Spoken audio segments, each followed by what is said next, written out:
Everyone welcome back to Mindspine tutorials. So previous video segment में हमने जो सब फाइलम स्टार्ट करा था कॉर्डेट्स के अंदर वो था Tunicata, urochordata.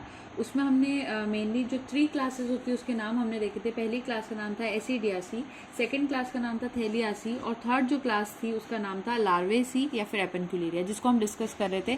But due to some technical issues the video went off, तो हम लोग आज उसके आगे यहाँ पर स्टार्ट करें। तो ये जो लार्वेसी है वो क्लास 3 है और हम किसकी क्लास 3 देख रहे हैं? सब फाइलम ट्यूनिकेटा की क्लास 3 देख रहे हैं। अब इसमें इनके बारे में समझते हैं, इनके पॉइंट्स को। ये माइक्रोस्कोपिक ऑर्गेनिजम्स होते हैं। ये 5 मिलीमीटर्स तक लॉन्ग हो सकते हैं, माइक्रोस्कोपिक और 5 मिलीमीटर्स तक लॉन्ग हो सकते हैं। फ्री स्विमिंग हो सकते हैं, पानी में रहते हैं, वो भी सॉल्ट वाटर में, तो मराइन रहते हैं। पेलेजिक यूरोकॉर्डेट्स एनिमल्स आप इन्हें कह सकते हो। अब जो इंपॉर्टेंट पॉइंट है यहाँ पर वो ये है कि ये न्यूटेनिक ऑर्गेनिजम्स होते हैं।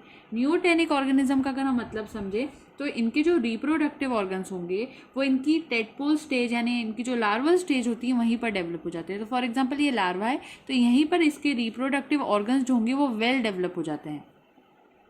तो लार्वे की स्टेज में रिप्रोडक्टिव ऑर्गन्स का डेवलप होना नियोटेनी कहलाता है। और जो रिप्रोडक्शन होता है बिगिंस वो भी वहीं पर शुरू हो जाता है, यहीं रिप्रोडक्शन भी स्टार्ट हो जाता है। लेकिन जो मेटामॉर्फोसिस होता है वो अभी हुआ नहीं होता है। तो मेटामॉर्फोसिस यानी कि इस लार्वे से एडल्ट बनने की जो स्टेज होती है उसको मेटामॉर्फोसिस कहते हैं, वो अभी यहाँ हुआ नहीं होता है। सिर्फ लार्वा ही होने के कारण भी ये ऑर्गेनिज्म, इसके अंदर रिप्रोडक्टिव ऑर्गन्स वेल डेवलप हो जाते हैं, ये रिप्रोडक्शन भी करने के लिए कैपेबल हो जाता है। तो थ्रू आउट इट्स लाइफ वो अगर देखा जाए तो वो लार्वल स्टेज में ही रहेगा, जो कि एडल्ट स्टेज में नहीं पाया जा सकता। अब दूसरी बात यहाँ पर आती है जो टेस्ट होता है इनका, यानी कि इनकी जो कवरिंग होती है टेस्ट उसको हम कहते हैं। तो इनकी जो टेस्ट होता है वो थिक होता है, लूज होता है और जेली लाइक होता है और टेम्पररी होता है। तो ये बात पता होना चाहिए। इनकी जो बॉडी होती है वो ट्रंक, टेल और एक पेयर ऑफ गिल स्लिट्स के अंदर डिवाइडेड होती है। तो बॉडी तो जनरली अगर हम नॉर्मल कहें तो एक ट्रंक और टेल में डिवाइड होगी। एक ट्रंक होगा और उसकी एक टेल होगी, जिसको मैंने यहाँ ड्रॉ भी करा है। ये ट्रंक है तो ये इसकी टेल है। तो बॉडी इसकी ऐसे डिवाइडेड है, लेकिन यहाँ पर जो बात आपको समझने की है वो ये है कि इसके अंदर सिर्फ एक पेयर ऑफ गिल स्लिट्स भी प्रेजेंट रहता है, गिल स्लिट्स। अब उसके बाद जो एट्रियल कैविटी होती है इसकी वो स्मॉल होती है और जो इसकी क्लोएकल ओपनिंग होती है वो इसके वेंट्रल सरफेस के ऊपर होती है। तो इसके अंदर ये बात याद रखनी है हमें कि इसकी एट्रियल कैविटी जो होगी वो स्मॉल होगी, छोटी होगी, और जो क्लोएकल ओपनिंग होगी, एट्रियल कैविटी को मैं यहाँ नोट भी कर देती हूँ, एट्रियल कैविटी, और दूसरी है क्लोएकल ओपनिंग।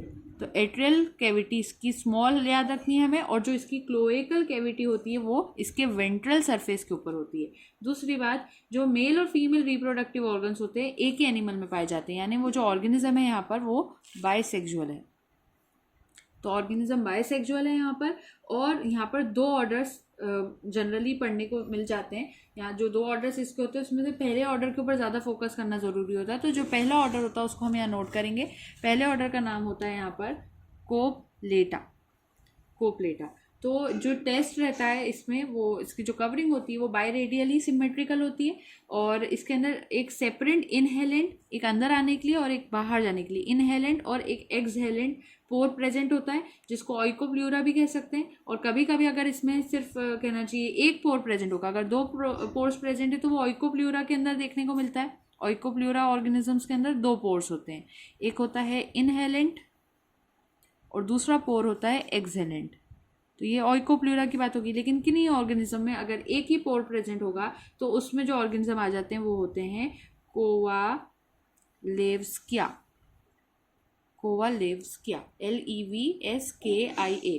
तो ये ऑर्गेनिज्म में एक पोर प्रेजेंट होगा और इन ऑर्गेनिजम्स में 2 पोर प्रेजेंट होंगे। इनमें एक एंडोस्टाइल पाई जाती है इनकी फेरिंग्स के ऊपर। अगर एंडोस्टाइल पाई जाएगी तो वो ऑइकोप्ल्यूरा में पाई जाती है, और अगर एंडोस्टाइल इनके अंदर एब्सेंट होगी एंडोस्टाइल की बात हो रही है, इसके अंदर प्रेजेंट थी एंडोस्टाइल और इसके अंदर एब्सेंट थी, तो एंडोस्टाइल जिसमें एब्सेंट होगी उसको कोवाल्यूस्किया कहा जाएगा।